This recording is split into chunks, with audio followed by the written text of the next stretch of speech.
Proyecto 2. ¿Qué sabemos sobre la Revolución Mexicana? Fátima Luis Tocogua, segundo de secundaria, Grupo A. Tema 1. Documentos más importantes que se crearon durante la Revolución Mexicana. El presidente Porfirio Díaz Mori permaneció por más de 30 años en el gobierno durante las elecciones de 1910. Durante este tiempo, Francisco I. Madero planteó en su libro titulado La sucesión presidencial de 1910. Su publicación generó una serie de ataques por parte del gobierno en su contra, a lo que Madero se pronunció abiertamente en contra del gobierno de Díaz. Las elecciones favorecieron una vez más a Porfirio Díaz como presidente y a Ramón Corral como vicepresidente.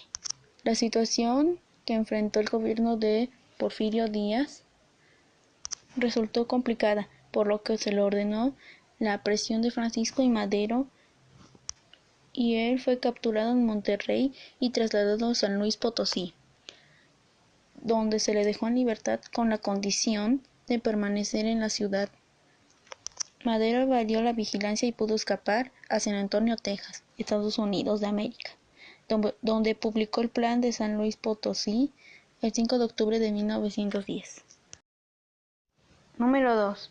Plan de Ayala, 28 de noviembre de 1911. El Plan de Ayala fue proclamado en Morelos el 28 de noviembre del año 1911. El Plan de Ayala expone los objetivos de la rebelión agraria de los zapatistas: restitución de las tierras usurpadas a los pueblos durante el Porfiriato y reparto agrario de parte de las tierras de los grandes hacendados, continuando la rebelión iniciada pero no concluida por Madero. Número 3. Plan de Guadalupe, 26 de marzo de 1913. Después de la muerte del presidente Francisco I. Madero y ante la usurpación de la silla presidencial por el general Victoriano Huerta, el gobernador del estado de Coahuila, Venustiano Carranza, se lanzó a la lucha armada para restituir el orden constitucional. El 26 de marzo de 1913, Carranza proclamó el Plan de Guadalupe, en el que desconoció el gobierno del general Huerta. Además, dio nombre a las Fuerzas Armadas que organizó denominándolas Ejército Constitucionalista, del que se designó como primer jefe. Este documento es la base para la creación del actual Ejército Mexicano y representa la defensa de las instituciones legalmente constituidas.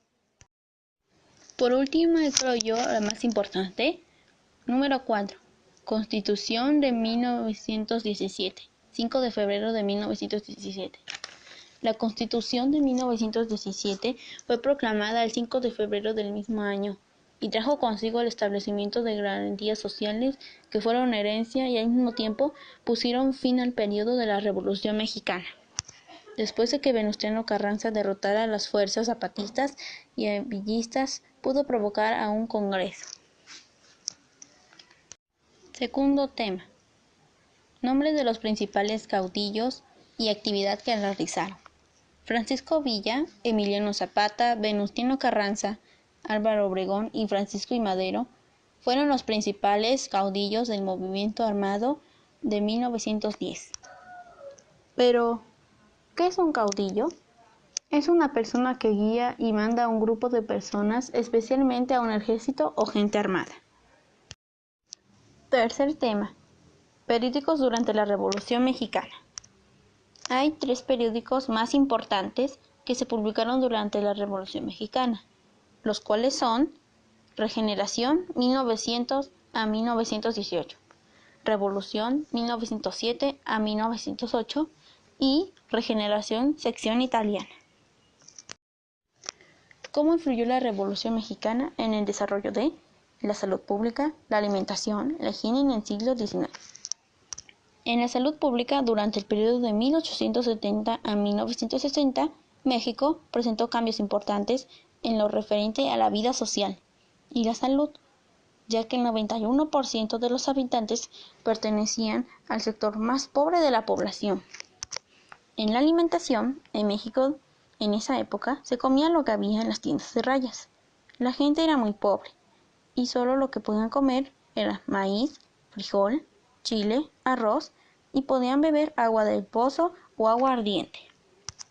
En el caso de la higiene, a finales del siglo XIX, cuando empezó un prolongado esfuerzo por uniformar las prácticas de vacunación, hasta 1952, año en el que el presidente Miguel Alemán anunció con gran fanfarria a la erradicación de la viruela en el territorio nacional.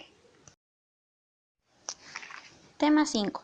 Tecnología durante la Revolución Mexicana.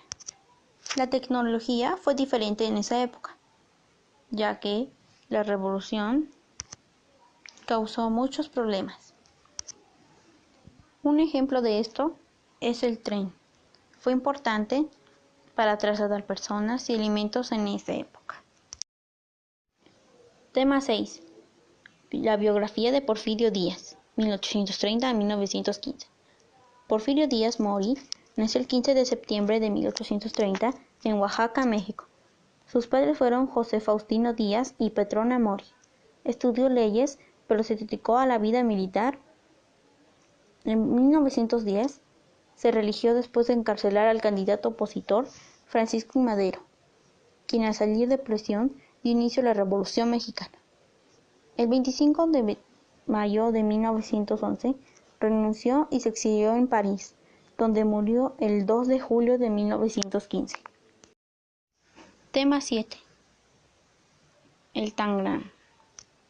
El tangram es un rompecabezas que está compuesto por 7 piezas: un paralelogramo romboide, un cuadrado y 5 triángulos.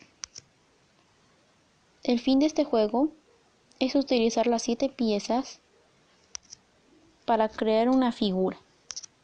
Unos ejemplos que puedes hacer es un gatito, una casa, una mariposa, entre otros. Tema 8. La caricatura. En este caso, yo dibujé a lápiz a Emiliano Zapata. No existe fecha acordada de nacimiento. La más aceptada es la del 8 de agosto de 1879. Él es originario de Morelia. Por último, tema 9. Cultura cívica durante la Revolución Mexicana. La sociedad se dividía entre quienes eran poseedores de cultura, los mestizos, blancos y hacendados, y quienes carecían de ella eran los indios, morenos o trabajadores de la hacienda.